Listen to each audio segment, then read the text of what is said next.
Hi ಎಲ್ರಿಗೂ and welcome back. ಜೋರಾಗಿ ಮಳೆ ಬರ್ತಿದೆ, ಬಿಸಿ ಬಿಸಿ ಮಸಾಲೆ ಪೂರಿ ತಿನ್ನಬೇಕು ಅನ್ನಿಸ್ತಿದೆ. ಹೊರಗಡೆ ಹೋಗೋಕ್ಕಾಗ್ತಿಲ್ಲ. ಮನೆಯಲ್ಲಿ ಮಾಡೋಣ ಅಂದರೆ ಬಟಾಣಿ ಪುದೀನ ಸೊಪ್ಪು ಯಾವುದೂ ಇಲ್ಲ. ಇದು ಯಾವುದು ಇಲ್ಲದೇ ಕೇವಲ 10 ನಿಮಿಷದಲ್ಲಿ ಬಿಸಿ ಬಿಸಿ ಮಸಾಲೆ ಪೂರಿ ನೀವು ಮನೆಯಲ್ಲೇ ಮಾಡ್ಬೋದು.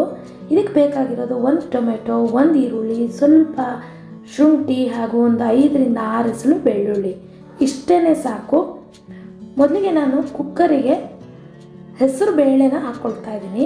ಅರ್ಧ ಕಪ್ಪು ಹೆಸರು ಬೇಳೆನ ಚೆನ್ನಾಗಿ ತೊಳೆದು ತೆಗೆದಿಟ್ಕೊಂಡಿದ್ದೀನಿ. ನೋಡಿ, ಅರ್ಧ ಕಪ್ ಹೆಸರು ಬೇಳೆ ಅಷ್ಟೇ ಉಪಯೋಗ ಮಾಡಿರೋದು. ಇದಕ್ಕೆ ನಾನೇನು ಮೊದಲು ಟೊಮೆಟೊ ಈರುಳ್ಳಿ ತೋರಿಸಿದೆ ಅದನ್ನೆಲ್ಲ ಕಟ್ ಮಾಡಿ ಹಾಕ್ಕೊಳ್ತಾ ಇದ್ದೀನಿ. ಮಸಾಲೆಗೆ ಅರಿಶಿನದ ಪುಡಿ, ಖಾರಕ್ಕೆ ಎಷ್ಟು ಬೇಕೋ ಅಷ್ಟು ಅಚ್ಚ ಖಾರದ ಪುಡಿ 1.5 ಚಮಚ ನಾನಿಲ್ಲಿ ಯೂಸ್ ಮಾಡಿದ್ದೀನಿ. ಜೀರಿಗೆ ಪುಡಿ ಅರ್ಧ ಚಮಚ, 1 ಚಮಚದಷ್ಟು ಧನಿಯಾ ಪುಡಿ, ಗರಂ ಮಸಾಲ ಅರ್ಧ ಚಮಚ ಹಾಗೂ ಚೆನ್ನಾಗಿ ಹುರಿದು ಪುಡಿ ಮಾಡಿರುವಂಥ ಸೋಂಪಿನ ಪುಡಿನ ತೊಗೊಂಡಿದ್ದೀನಿ 1 ಚಮಚ. ಇದಕ್ಕೊಂದು ಅಂದಾಜು 2 ಕಪ್ ಅಷ್ಟು ನೀರನ್ನ ಹಾಕ್ಕೊಂಡು ನಾನು ಪ್ರೆಷರ್ ಕುಕ್ ಮಾಡ್ಕೊಳ್ತೀನಿ.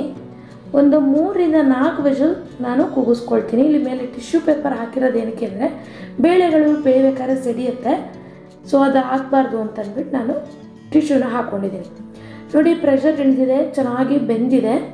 ಇದನ್ನು ನಾನು ಮ್ಯಾಶ್ ಮಾಡ್ಕೊಳ್ತಾ ಇದ್ದೀನಿ. ಏನು ಟೊಮ್ಯಾಟೊ, ಈರುಳ್ಳಿ, ಶುಂಠಿ, ಬೆಳ್ಳುಳ್ಳಿ ಎಲ್ಲ ಚೆನ್ನಾಗಿ ಮ್ಯಾಶ್ ಆಗಬೇಕು. ನೀವು ಮೊಸಪ್ಪು ಮಾಡೋ ಮಸಿಯೋ ಕೋಲಲ್ಲಿ ಕೂಡ ಮಾಡ್ಕೊಳ್ಬೋದು.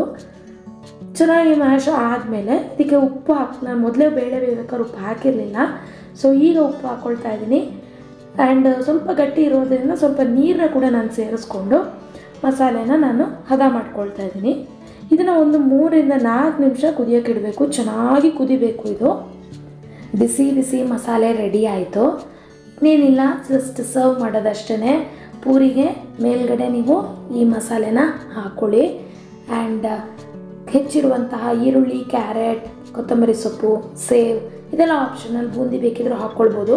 ಲಾಸ್ಟಲ್ಲಿ ನಿಂಬೆಹಣ್ಣಿನ ರಸ ಇದು ಹಾಕಿದ್ರೆ ಒಂದು ಟೇಸ್ಟ್ ಬೇರೆಯೇ. ಬಿಸಿ ಬಿಸಿ ಸರ್ವ್ ಮಾಡಿ, ತುಂಬ ರುಚಿಯಾಗಿರುತ್ತೆ. ನೀವು ಕೂಡ ಟ್ರೈ ಮಾಡಿ. ಮುಂದಿನ ಇಂಟ್ರೆಸ್ಟಿಂಗ್ ರೆಸಿಪಿಯೊಂದಿಗೆ ನಾನು ನಿಮಗೆ ನೆಕ್ಸ್ಟ್ ವಿಡಿಯೋದಲ್ಲಿ ಸಿಗ್ತೀನಿ. Stay tune, stay connected. Thank you for watching.